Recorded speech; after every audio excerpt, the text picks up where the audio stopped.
Today we will be making these adorable Hello Kitty style bows. You will need 2 balls of yarn, a 12 peg flower loom, a plastic needle, a purple hook, and finally a pair of scissors. To begin, I'm just making a slip knot using both strands of my yarn. I'm going to be placing this slip knot on the central knob of my loom, and I'm going to go ahead and cast on 5 pegs. You could also cast on 4 pegs, and I'll show you the difference between 4 peg and 5 peg bows at the end of the video. I'm just simply going to go ahead and knit my first row.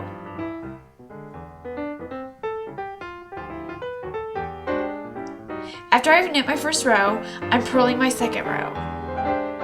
I have a video below that shows you extensively how to perform the purl stitch, but here's the basic idea.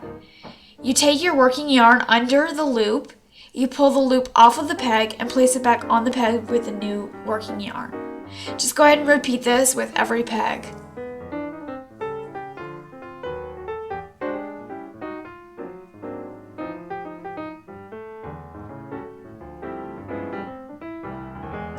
Then for the next row, I'm going to go ahead and go back to knitting. So I'm taking my working yarn and E-wrapping the pegs once more, and then I'm just going to go ahead and knit off each peg.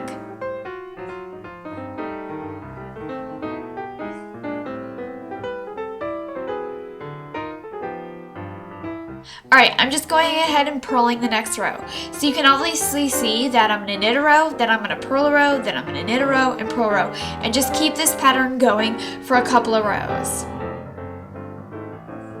After I've done that for about 5 rows, you may notice that the yarn is getting tight due to the strand that is attached to the central knob. So I'm simply going to I cannot talk today. So I'm just taking the slip knot off of the central knob and pulling it free. This is going to leave a strand of yarn hanging, but it'll loosen up the project. Here's a quick tip. When you purl a row, you notice that your yarn ends on the right side, but when you knit, you may notice that it ends on the left side. So that's a good reminder to know if you forget which next row is going to be knitting or if it's going to be purling.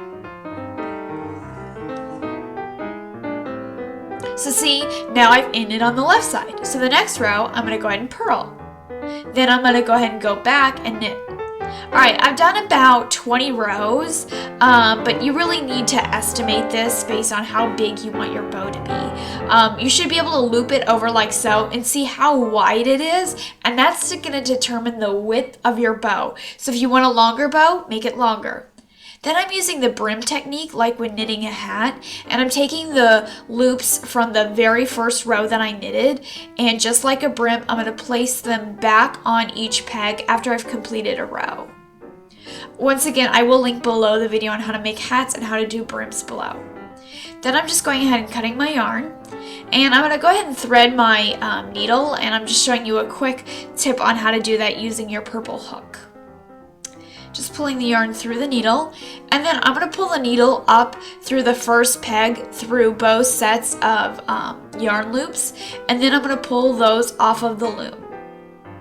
Then I'm going to go down through the next set of loops, and then finally up through the next set. I'm going to just repeat this down through the loops, up through the loops, down through the loops, up through the loops for each peg that is on my loom.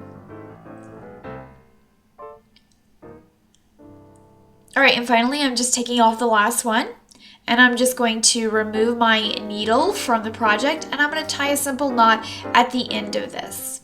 Now to make the center part of the bow, I'm just going to go ahead and take some more yarn, wrap it around my hand, I don't know, 8 or 9 times, and then cut it, and I'm simply going to thread a needle through this, and then I'm going to tie a double knot at the end of the strand. This is going to keep the yarn from going completely through the bow. Now the next part is really easy. I'm just threading my needle through the actual bow to attach both parts, and then I'm simply going to wrap around the bow really tightly to get that center part, and then cut the yarn and place it inside the bow. It's so simple. So this is the result of my bow. You can see how fun and cute it is. Then this is a 4-peg bow. So I talked about this earlier. You can see it's a lot smaller than the 5-peg bow. And also with this bow, I only use 1 strand of yarn instead of using 2. So it's also a little bit looser. So You could also make these adorable Hello Kitty hats with it, but that's all for now.